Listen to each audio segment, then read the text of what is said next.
یک عملیاتی رو که تا الان ازش اسمی به میان نیاوردیم، در عملیات شهید سلیمانی انجام دادیم. بعد از ضربات موشکی با تجهیزات ویژه‌ای که از قبل آماده کرده بودیم یک عملیات مهم جنگ الکترونیک رو آغاز کردیم، تقریبا 15 دقیقه بعد از عملیات. و همه هواپیماهای بدون سرنشینی که روی منطقه عین الاسد در حال پرواز بودن، اینها رو برای لحظاتی از کنترل آمریکایی خارج کردیم و لینک ارتباطی اونها و لینک تصویر اونها رو ما بین بردیم. یعنی این خیلی امریکایی‌ها رو مرعوب کرد.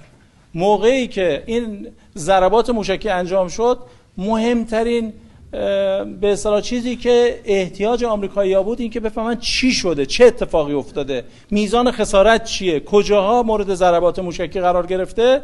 و اینها توسط دوربین‌های 8 فروند هواپیمای MQ-9 امریکایی که بالا سر منطقه بودن در لحظه باید منتقل میشد. حتی تصویر این به صورت مستقیم و آنلاین به لحظه این تصاویر به امریکا هم داشت مخابره میشد. ما اینها رو از کنترل اونها خارج کردیم و این هواپیماها دیگه از کنترل اونها، موقعی که لینک اونها زده شد، تصویر اونها زده شد، اصلا سیستم اونها رو کاملا به هم ریخت.